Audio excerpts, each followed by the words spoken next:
آج ہم خیبر پختونخوا کے جنگلات، خاص طور پہ مالاکنڈ ڈویژن میں جو صورتحال ہے اس کا ایک تفصیلی جائزہ لے رہے ہیں۔ یہ جنگلات تو جیسے اس علاقے کی زندگی کی لائن ہے۔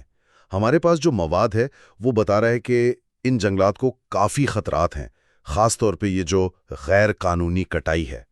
تو آئیے دیکھتے ہیں کہ یہ مسئلہ کتنا سنگین ہے اور اس کے کیا اثرات ہو رہے ہیں۔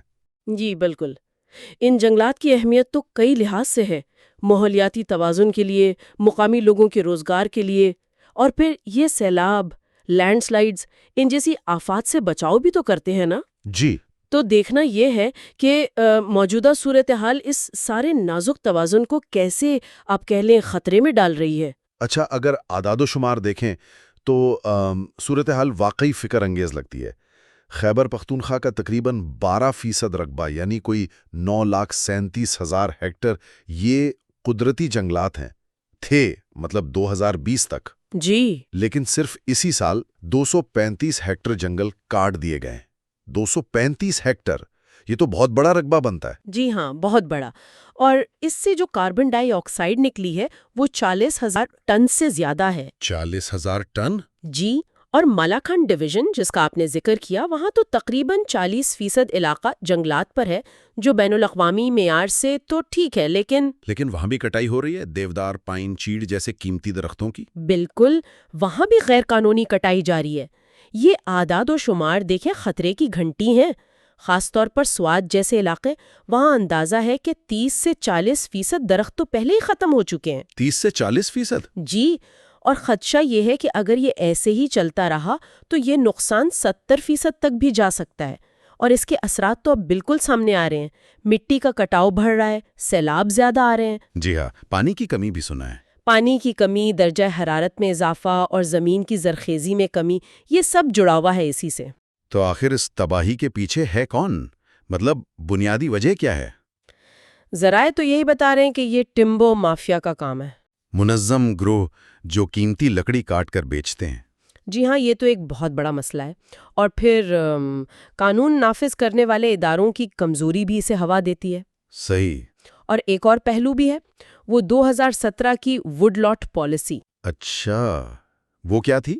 بظاہر تو مقصد اچھا تھا کہ مقامی آبادی کی لکڑی کی ضرورتیں پوری ہوں، لیکن لگتا یہ ہے کہ کچھ مجرم عناصر نے اس پالیسی کا غلط فائدہ اٹھایا۔ یعنی اس کی آڑ میں غیر قانونی کٹائی کی؟ بالکل، جی، اس کی آڑ میں بڑے پیمانے پر کٹائی ہوئی، جس سے ماحولیاتی نقصان اور بھی بڑھ گیا۔ تو نیت اچھی ہونے کے باوجود عمل درآمد میں مسائل رہے۔ اور یہ صرف ماحول کا ہی نقصان نہیں ہے۔ جب جنگل کٹتے ہیں، زمین کی پانی جذب کرنے کی صلاحیت ختم ہو جاتی ہے۔ جی بالکل۔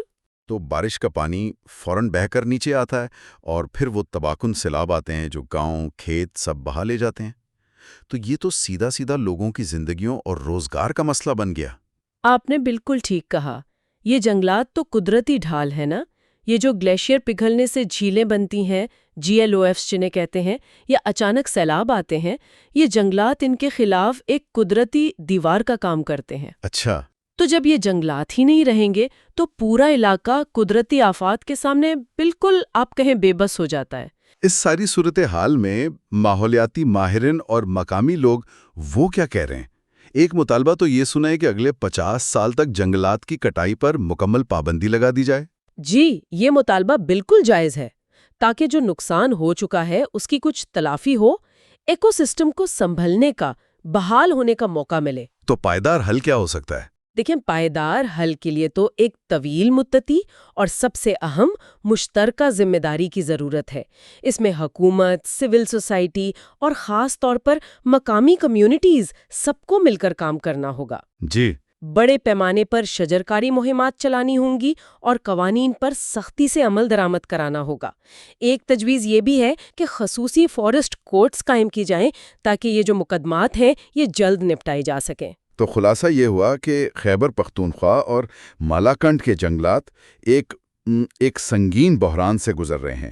ایک طرف یہ قیمتی قدرتی وسائل ہیں، زندگی کی بنیاد ہیں، تو دوسری طرف یہ غیر قانونی کٹائی اور پالیسی کے مسائل ان کی بقا کے لیے خطرہ بنے ہوئے ہیں۔ بالکل، حکومتی کوششیں ہو رہی ہیں، لیکن ان جنگلات کو بچانے اور بحال کرنے کے لیے فوری، جامع اور طویل مدتی اقدامات کی اشد ضرورت ہے۔ اور یہ صرف درختوں کو بچانے کی جنگ نہیں ہے، یہ تو اس پورے خطے کے مستقبل، وہاں بسنے والے لاکھوں لوگوں کی زندگیوں کو محفوظ بنانے کی کوشش ہے۔